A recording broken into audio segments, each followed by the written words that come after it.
शीतकालीन सत्र का चौथा दिन निलंबित सांसद एक बार फिर से धरने पर बैठ गए हैं। देख सकते हैं कि जो निलंबित सांसद हैं एक एक करके संसद की कार्रवाई शुरू होने से पहले ही धरने पर बैठ गए हैं। यहाँ पर अलग अलग दलों के जो निलंबित सांसद हैं वो यहाँ पर मौजूद हैं और उनका ये कहना है कि जब तक निलंबन वापस नहीं होता इसी तरीके से धरने पर बैठे रहेंगे।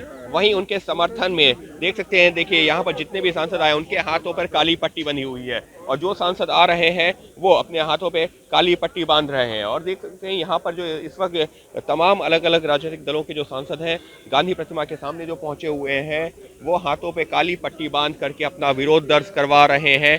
कहना यही है कि जिस तरीके से लोकतंत्र में विपक्ष की आवाज दबाने की कोशिश है उसके खिलाफ ये प्रदर्शन हो रहा है। हालांकि सरकार ये कह रही है लगातार कि संसद की गरिमा को गिराने का काम किया गया था, इस वजह से ये कार्रवाई हुई है। और अगर ये जो सांसद है, निलंबित सांसद हैं, ये अपने कृत्य पर माफी मांगते हैं तो फिर निलंबन को लेकर के पुनर्विचार हो सकता है। लेकिन जो सांसद हैं उनका ये कहना है कि माफी नहीं मांगी जाएगी और इस वजह से देख सकते हैं यहाँ पर अलग अलग राजनीतिक दलों के जो सांसद हैं वो जुटे हुए हैं गांधी प्रतिमा के सामने। हालांकि जो सदन की कार्रवाई है वो तो जो सुबह 11 बजे से शुरू होती है, लेकिन सुबह 10 बजे से ही तमाम जो विपक्षी दल हैं उनसे जुड़े हुए जो सांसद हैं वो यहाँ पर पहुँच गए हैं और बाकायदा काली पट्टी बांध करके ये विरोध प्रदर्शन हो रहा है।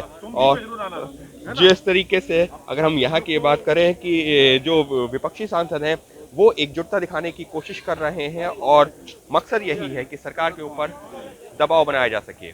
लेकिन यहाँ पर एक तस्वीर है तृणमूल कांग्रेस की सांसद डोला सेन भी मौजूद हैं और छाया वर्मा जो कि कांग्रेस की सांसद हैं वो भी मौजूद हैं। डोला जी हमारे साथ में। डोला जी जी शांता जी भी जो है बिल्कुल यहाँ पर मौजूद है, टीएमसी सांसद। डोला जी, कल ममता दीदी जब वहाँ पर महाराष्ट्र में पहुंची उन्होंने कहा कि यूपीए का अस्तित्व खत्म हो रहा है, अब एक नए मोर्चे की बात होगी जिसमें सभी रीजनल पार्टीज को साथ में आना होगा। अब वाकई में यूपीए से है अस्तित्व खत्म हो रहा है। सुनिए, ब्रिटिश का बात था डिवाइड एंड रूल। अभी बीजेपी वो डिवाइड एंड रूल में फंसने वाले हैं, तो मीडिया के दोस्तों को हम रिक्वेस्ट करेंगे उसमें मत फंसे। ये जो ममता दीदी ने कहा है क्या आप उस इत्तेफाक रखते हैं? क्योंकि ममता दीदी ने कहा कि अब यूपीए की बात नहीं, अब हमको रीजनल पार्टीज को साथ में आना होगा। एक ऐसा नेता जो विदेशों में जाकर के बैठ जाता है वो कैसे चुनौती देंगे हम बीजेपी को चुनौती देने के लिए जरूरी है कि अब हम यूपीए को छोड़ करके रीजनल पार्टीज साथ में आए। हम एक ही बात बोलते हैं मीडिया को, भाई प्लीज डिवाइड एंड रूल में मत फंसे। डिवाइड एंड रूल जो है, तो छाया जी भी यहाँ पर हैं। छाया जी, ममता दीदी जो कह रही हैं उस पर आपका क्या कहना है? अगर जो है यूपीए में जो है यूपीए को छोड़ करके बाकी एक गठबंधन बनाने की तैयारी हो रही है तो कैसे रहे, क्या कांग्रेस उससे बाहर हो जाएगी फिर? देखिए, उसमें मैं कुछ नहीं कहूँगी, बस मेरा ये कहना है कि कैसे भी करके भारतीय जनता पार्टी जो किसी की सुनती नहीं मन की बात करती है उसको खत्म करने का समय अब आ गया है।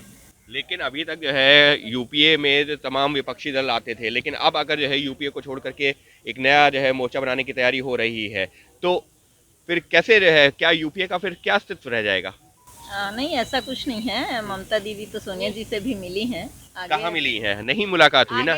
आगे हमारे बड़े लीडर जो तय करेंगे वो होगा, उसमें मैं कुछ नहीं बोलना चाहती।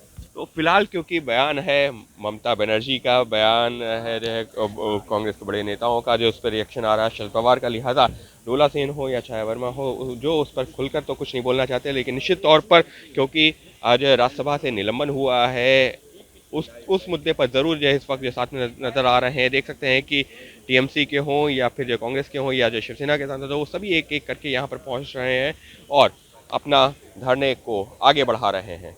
अंकित गुप्ता, एबीपी न्यूज़, दिल्ली।